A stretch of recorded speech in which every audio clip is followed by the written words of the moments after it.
Wa pili wa studio tuko hapa katika eneo la Kibera. Kama ulivyosema, ni mengi ambayo tumekuwa tukiyasikia na ni mengi ambayo nimekuwa nikitazama tu baadhi ya wazazi na walimu ambao wako nasi hii leo, na wamekuwa ni wenye kutoa hisia mbalimbali kuambatana na yale ambayo yamekuwa yakiendelea katika studio. Lakini siko peke yangu na mwenzangu. Asante sana Hassan, na jinsi ulivyosema mambo mengi yametendeka na yanapangiwa mjini, lakini hapa ndipo msumeno unapatana na mbao, wakati wazazi, walimu na wanafunzi wanatwikwa jukumu la kuhakikisha kwamba mambo haya yote yamefanikishwa.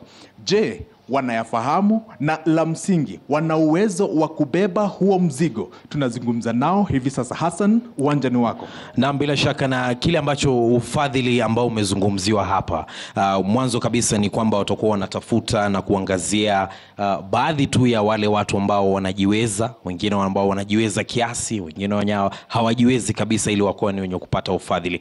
Ninao baadhi ya walimu wa shule za msingi na vile vile kabisa za sekondari katika mtaa huu wa Kibera, na ni hapo ambapo wanasema wanao wale wanafunzi ambao wanajiunga na shule ama chuo ama vyuo vikuu. Je, mumepatwa kuulizwa tu kama munao wale wanajiweza, wale hawajiwezi, ama swala hili lote la ufadhili nyinyi mnaliona vipi?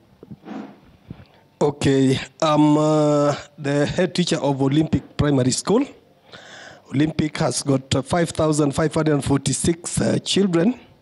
Majority of the children are from the informal settlements, and 3/4 of the parents are poor, generally poor, and most of them are single mothers. And the criteria of grouping people under vulnerability, needy, and what have you, I don't know the criteria the government is going to use, because we are the people on the ground, and we have not been contacted, because we know these people at household levels. So if this thing is to succeed, they need to come down to us at school level, because most of us, especially the teachers, they know these children from their family background.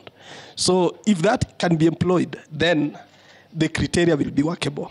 But if it will be taken that because you are, let's say you are in Alliance Boys, you are in Starehe, then it's likely that you are able. It's not really true, because majority of the children in Olympic, those who go to those high-end schools, are sponsored by well-wishers.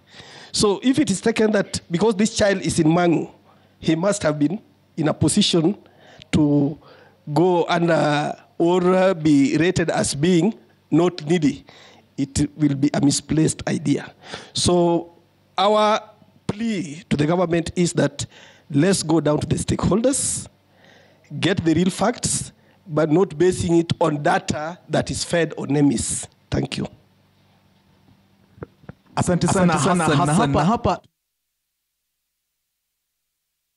taswira ya uwezo wao wa kufanikisha masomo jinsi yalivyopendekezwa ya masomo ya juu. Niambie jina lako alafu niambie, je, unaufahamu mfumo mpya wa malipo ya university kama yalivyopendekezwa? Ndio nafahamu. Mimi naitwa Khadija Ahmed. Sina mtoto wa university, niko na wa primary.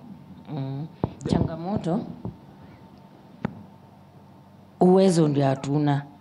Kwa sasa hivi sisi wengine tuko na watoto nyumbani. Kama mimi hivi, niko na watoto wawili grade 7 na 8, wote wako kwangu nyumbani. Nimeshindwa, nimelemewa, babao aliaga. Wakati mwingine tunaona katika zile namba za serikali wanasema kwamba wale watu ambao wako mjini huenda wana hali ya juu ya maisha kuliko wale wako vijijini. Labda wakifuata huo mfumo, watu wa hapa mjini watakuwa wamepata disadvantage ya aina gani? Hiyo ni ngumu sana. Sisi wenye tuko vijijini ni ngumu kwetu. Asante.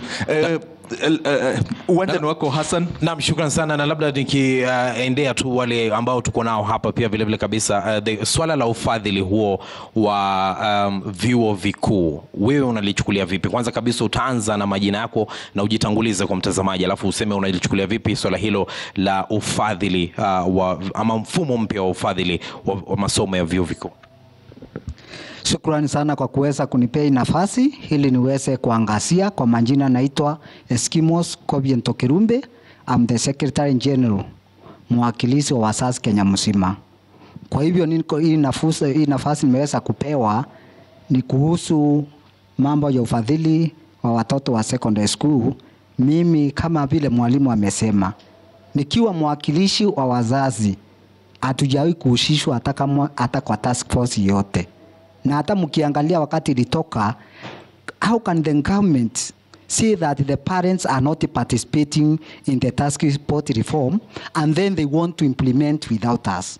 So ni kumaanisha ya kwamba hayo maneno yote yanafanywa saa ingine sisi kama wazazi tunaona katika magazeti, tukiangalia asubuhi tunaambia kuna kitu inaendelea, hivyo ndivyo inaendelea. Hata hii mambo ya kufadhili kusema huyu mtoto ametoka jamii maskini. Sisi kama wazazi tuko na sub county and also at the school level. We are supposed to be involved in identifying watoto wale hawana uwezo, tukitumia mpaka nyumba 10 ili watoto wale wanaenda katika hiyo vyuo vikuu wawe the right thing. Lakini nimeweza kusikia kwamba wakati wanafadhili ni vile mtoto ataweza kujaza kwa ile form. Hiyo itakuwa na udanganyifu mingi, kwa sababu kila mtoto ataweza ajaze kitu ambazo akistahili. Na hiyo imekuwa ikitokea hata wakati Equity na fund na hata wakati NGOs na fund kunakuwa na udanganyifu mingi. Kwa hivyo itakuwa na uwazi wowote. Na mje unaona kwamba kutakuwa na uwazi kama alivyosema? Shukran Bwana Hassan Mugambi. Naitwa Benson Adika, ni naibu mwalimu mkuu katika shule ya msingi ya Kikoshep ambayo iko katika mtaa wa Kibera. Kwa hakika jambo la ufadhili wa vyuo vikuu limezua hali ya eti na wasiwasi mwingi kwa baadhi ya wazazi, kwa sababu tukiangalia mfano wazazi ambao wanaishi katika mtaa wa mabanda wa Kibera, wengi wao hawajapata habari kamili. Hasa kwanza tukianzia hata mtaala wenyewe wa umilisi hawajaielewa zaidi. Kwa hivyo swala la ufadhili wa vyuo vikuu ilipoingia na tayari wakaona ya kwamba jopo kazi tayari limeleta mapendekezo, wengi waliduazwa. Kwa sababu hapa Kibera tunajua kwamba licha ya kwamba tuko na wale ambao ni walezi ambao si wazazi, wanaishi na wanafunzi wengi na watoto ambao ni mayatima, na wengi wao ni wale ambao wana nafasi nzuri sana ya kubobea katika mambo ya masomo na kujiendeleza. Lakini tunagundua ya kwamba ni mambo kile ambacho kinawapatia wasiwasi ni kwamba ni njia zipi ambazo zitatumika kujua mwanafunzi ama mtoto mwenye anapaa kufuata ufadhili kamili. Pengine kungekuwa na wangehusishwa, waulizwe maswali mawili matatu, wawe na need assessment, waingie katika nyumba zao ili waweze kutambua wenyewe ya kwamba huyu mtoto kwa hakika tukijaribu kulinganisha na kulinganua na yule mwingine anafaa apate, na anapewa kiasi gani. Lakini kule kutopa tu kwamba wamejitokeza kwamba ishasemekana kwamba wale watapata hivi, pengine kwa kutumia vigezo ambavyo vipo tayari kwenye takwimu zilizotolewa hapo mbeleni, ambapo pengine vinaweza vikawa na mabadiliko kidogo. Wazazi wanasema ya kwamba kuwe na uwazi, na kwa kuleta maswali hayo moja kwa moja, pengine kuna idadi kubwa ya wanafunzi wasiojiweza, na hasa wale mayatima. Tunaongea kuhusu wale ambao pengine wazazi wao wameaga dunia kutokana na janga la ukimwi, na kuna wale ambao pia wako na wazazi mmoja, wale ambao wanapata shida zaidi, hata wale ambao pengine wametoroka nyumbani na wamekuja kuishi na jamaa zao hapa hivi. Kwa hivyo wazazi wengi bado wanasema kwamba hawajahusishwa, na hata wanafunzi wenyewe wale wanaojiunga na sekondari msingi the JSS hawana ubari kamili kwamba watakapotoka katika grade ya 9 watakapojiunga na senior hawana ukweli ya kwamba pengine iwapo watakuwa wanapata ufadhili wa kutosha pengine ama wasaidiwe na hizi shule, lakini watakapokuingia vyuo vikuu hawana uhakika ya kwamba iwapo masomo yao yataweza kuendelea jinsi wanavyohitaji. Bila shaka sijui wanasemaje pale upande huo wa pili, Waweru. Asante sana Hassan. Nimejiunga na mwenzangu hapo ambaye ananiambia yeye ni mfadhili ambaye mwalimu hapo ameweza kuongea juu yake. kazi yake ni kukusanya wale wanafunzi ambao wanatembea mitaani, anawasaidia kufanikisha masomo yao. Lakini sasa wanatiwa eti na wazo jipya la kuweza kufanikisha mambo ya masomo. Karibu sana, uniambie ni jambo gani ambalo mnaona litakuwa nzito katika huu mfumo mpya, nyinyi ambao mko katika idara ya kuwafadhili wanafunzi ambao hawajiwezi, haswa wale ambao wanazurura mitaani? Okay, asante sana. Kwa niaba ya kila mtu, mimi naitwa John, na manage Children's Home Springs of Life hapa Kibera. Iko under Grace Mbithi. Jambo la kwanza nataka kuongelea about the loan, the money that these guys are supposed to be paying after they're done with studies. As we know, the poor, vulnerable guys, it's not easy for them to get a job. Most of the guys who get jobs are those well-being, rich people. So after you're done with the schooling, hata kama ulipata D, you're going to get a job because maybe your father is is wealthy. But these guys from the street, that we pick them from the street, ni ngumu sana upate akona well wishes. So unapata their life before, it's a hectic, it's just terrible. Then he's finishing school, he wants to start a new life, a new beginning. Then boom, member deni ya 2 million. Imagine that. So me, I could maybe urge the government to try as much as they can, do the bursary for the vulnerable without them paying an extra cash at the end of the day after they're done with their studies. They give them bursaries or presidential bursaries. Then they give them a small amount of money for them to pay after they are done their study, because this is a street children, this is an orphan. Ajui ataanza wapi, imagine that. So the moment amemaliza shule anaona there's a light at the tunnel, anapatana na loan nyingine, alafu kuna hizi taxations zimekuja, alafu akishapata job tena zimeanza kuongezwa juu. Do you think we are helping them? We are just making them their life worse and more worse. You know, it's not right. I think they should just consider. Asante sana. Yeah. Labda kwa heshima upitishe kipaza sauti kwa mwenzangu. Huyu ni mwanafunzi.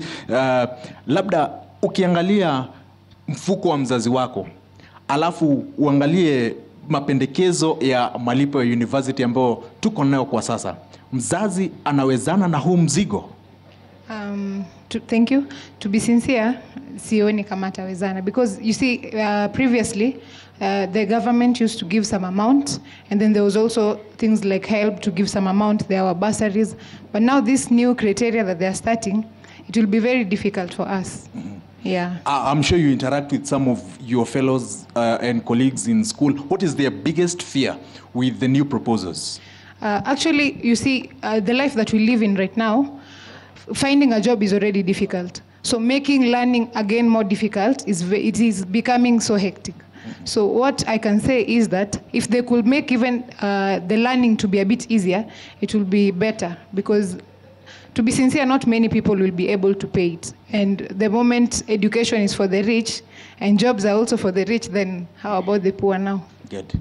Yeah. Hassan, tulikuahidi ya kwamba tutakuwa hisia na masikio ya wale ambao tuko nao mashinani, na hizo ndizo hisia zao. Na labda kuna mwanafunzi hapo mbele atueleze tu anafadhili vipi masomo yake ya sheria na anasomea wapi. Kwanza kabisa utaanza tu na majina yako yote mawili kisha utueleze. Thank you very much. My name is Albert Ombongi. I'm a law student at Mount Kenya University, Parklands Law Campus. Allow me first to say this. In such times when the country is economically crippled, most comrades are struggling to put food on their table. Most comrades are struggling with depression for missing exams, and it is really devastating. When we talk about this categorization model, first allow me to say this. I've been listening to the experts from the government studio, but allow me to say this. Even as we are engaging in this conversation, let us engage in this conversation and this debate in a sobriety manner, devoid of emotions and parochialism. Why am I saying this? As students, we understand the niches that we have seen in the issuance of the High Education Loans Board loans. We have cases whereby there are needy students who have been struggling who have been missing out, who have been missing these loans. And we have students who are not needy students, but they have been benefiting and receiving high amounts of loans as compared to the needy cases. So even as we are moving to the categorization of these needy cases, there is still no clarity on the same, because we need to understand that which method really is going to differentiate between a vulnerable person, an extremely needy, a less needy, and a needy person. Let me finish by saying this. I had someone respond to an issue, there was in issue matter, and they said we need to make our education to be more attractive. And I want to pose a question. How can we make our education attractive? By making it more expensive.